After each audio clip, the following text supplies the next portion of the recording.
Habang nasa kasarapan nga ng tulog ang anak ko ay ako naman itong pilit gumigising para naman makapag-igib o makapag-imbak na ng tubig. Hindi ito katulad mga mare sa iba na may sariling metro o may sariling tubig. Dahil dito nga sa lugar ng nanay ko ay kailangan mo muna magpasingaw bago ka magkaroon ng tubig. Ang tito ko nga pala mga mare ay nagpapasingaw dito sa amin, kaya naman kapag nagpapasingaw siya ay ginigising niya na lamang ako kapag ako'y magsasahod na. Medyo tinatamad pa nga ako dito mga mare kumilos-kilos dahil nga kung titingnan nyo ay alas 12 pa nga lang ng gabi.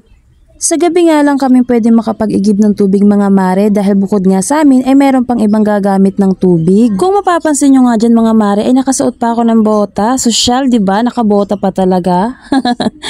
Pero syempre mga mare, sinuot ko talaga yan para naman hindi mababasa ang paa ko kapag magsasahod na ako ng tubig. Every other day naman ang pag-iigib namin ng tubig dito sa bahay. At hindi lang naman ako nag-iigib dito sa bahay namin, kundi kapalitan ko rin ang tita ko sa pag-iigib. Kung mapapansin nyo nga dito mga mare ay hindi nga ito yung bahay namin. Yes mga mare, dahil nandito nga ako sa bahay ng lola ko. Sa bahay ng nanay na kinalakihan ko. Almost 4 years na rin akong hindi nakakauwi dito mga mare, kaya naman tuwang-tuwa ako na nakauwi na rin ako dito. Simula bata pa lang ako, ganito na ang gawin namin sa pag-iigib, kaya naman sanay na ako sa gantong gawain. Ang kagandahan nga lang dito mga mare dahil wala kaming binabayaran na tubig. Sa Sibol nga pala namin nakukuha itong tubig namin mga mare, kaya naman anli gamit lang kami ng tubig dito. Hindi katulad sa sarili naming bahay sa Quezon mga mare dahil may sarili akong metro ng tubig doon na kailangan kung magtipid dahil tumatakbo ang metro ng tubig. Umaabot nga ng 3 oras tong pag-iigib ko mga mare, kaya naman aabutin ako ng alas 4 mamaya. O diba kayo pagising na, ako patulog pa lang. Malaki man ang kaibahan neto sa sarili kong bahay ay masaya pa rin ako sa ginagawa ko. Dahil masaya akong nakakatulong ako dito sa bahay at bonus pa sa akin nakasama ko dito sila nanay. Kung hindi nyo nga naitatanong mga mare ay lola's girl nga ako. Simula ng baby pa ako ay lola ko na ang nag-alaga sa akin. Kaya naman siya na ang kinalakihan kong nanay. Darating at darating din pala tayo sa puntong kahit may sarili na tayong pamilya ay maghahanap pa rin tayo ng kalinga ng isang ina na kahit alam mo sa sarili mo na kaya mo nang tumayo sa sarili mong paa ay hahanap-hanapin mo ang presensya niya.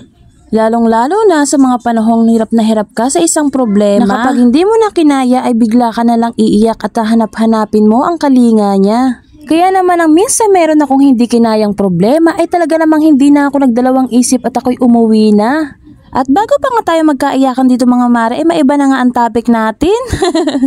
Isa nga rin sa dahilan kung bakit kami napauwi dito mga mare ay dahil nga napakamahal ng pamasahe sa lugar namin. At bukod nga sa mahal pa ang pamasahe ay napakalayo rin ng eskwelahan na pinapasukan ng anak ko. Na siyang pinagkaiba dito sa lugar nila nanay dahil napakalapit lamang ng eskwelahan nila dito. Na kapag alam mong wala kang pera ay pwede mo lang lakarin. At ma-share ko na nga rin sa inyo mga mare na itong kinatitirikan ng bahay nila nanay ay tabing dagat. Yes mga mare, tabing dagat kami dito at hindi lang basta tabing dagat dahil pwede ka nang tumalon mula sa repra papuntang dagat. Mga minsan nga mga mare ay bablog ko rin ang kinatitirikan nitong bahay namin para naman makita ng mga marites dyan, charot. Para naman makita nyo kung anong kalagayan namin dito sa bahay. Lumaki na lang ako lahat-lahat at nag-asawa ay nandito pa rin talaga ang bahay namin. Na kahit anumang bagyo ang dumating awa ng Diyos ay talaga namang napakatibay ng bahay na ito. At alam nyo ba mga mare na bilib ako sa nanay ko dahil kahit anong laki ng alon dito ay talaga namang hindi niya iniiwan tong bahay namin. Nang minsan nga raw ay naglikasan ng mga kapitbahay namin dito ay siya pa rin daw tong hindi lumilikas dito sa bahay. Dahil naniniwala daw siya sa kasabihan na kapag ang bahay daw ay iniwanan ay talaga naman daw masisira.